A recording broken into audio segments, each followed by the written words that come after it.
Hey guys, today we want to talk to you about filtering the self. And in order to find out how people filter themselves online, what we're going to look at is we're going to look at everyone's favorite social media site, Facebook. Redberg describes filters as becoming a pervasive metaphor for the ways in which technology can remove certain content and how it can alter and distort text, images, and data. Filters can be technological, cultural, or cognitive, or they can combine the three. The way we filter now in the 21st century is broken up into four sections, which are filtering out, filtering in, what filters we add to our images, and finally, filters according to our audiences. Currently on Facebook, there is 1.71 billion active users since its start in 2004 and is projected to hit around 2 billion plus by 2018. In referring to filtering out images, videos, and knowledge, Mark Zuckerberg once said, "We are trying to personalize it and show you the stuff that's going to most interest you on Facebook." Every time someone visits their newsfeed, there are 1,500 potential stories from friends, people they follow, and pages from them. And most people just don't have enough time to see all those stories. Ever since the very first second that you signed on to Facebook, 1 million personal checks a second are done on you. This goes through your activities and your personal information. A simple fear of missing out has led people to stay active on Facebook that pushes these thousands of stories on us every day. Facebook has coined the term and uses it to their advantage.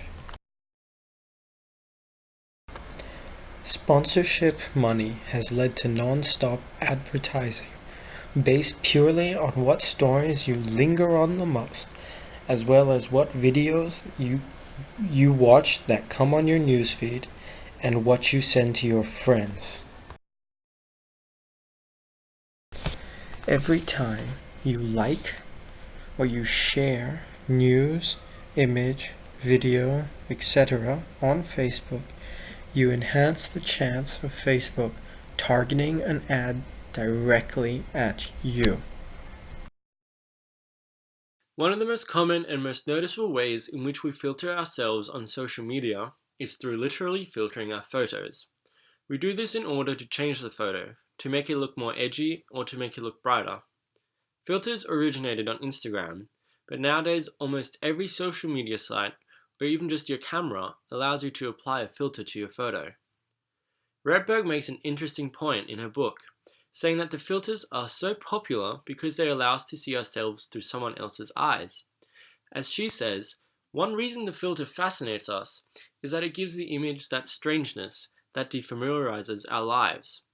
The filter makes it clear that the image is not entirely ours. The filtered image shows us or our surroundings with a machine's vision. This is an interesting outlook, as she is suggesting that through using the filters, we basically distance ourselves from our own photos and from our own identity. Each different filter can have a different meaning. On the slides you can see the top 10 most popular filters on Instagram and what hashtags they're most associated with. These meanings, such as Ludwig meaning architecture, are created by their constant social use, shaping how our culture perceives them. One cat filter that Kath likes to bring up is the dog filter on Snapchat. Even though there is no real proven connection between the filter and sluts, culturally the seemingly innocent filter has been deemed to be the slut filter. On Facebook, filters are used in a quite different way. Facebook offers the users ability to temporarily filter their photos in order to show support for a recent social event, such as the Paris bombings. Here, the filters are used more to signify unity or a belief rather than to alter the image. They also serve as a sort of social experiment, allowing Facebook an insight into their users' beliefs. Facebook has pursued the idea that what you post is going to be safe and user-friendly for your audience. But that's not always how the audience feels. They can take that information and use it as they will. Facebook does not protect that. Gaining an understanding of why and how we filter ourselves on social media is integral to understanding how we use sites such as Facebook. By knowing why we post what we post, we can start to understand the ways in which Facebook allows us to express our identity and the role it has in shaping the way we see the world around us.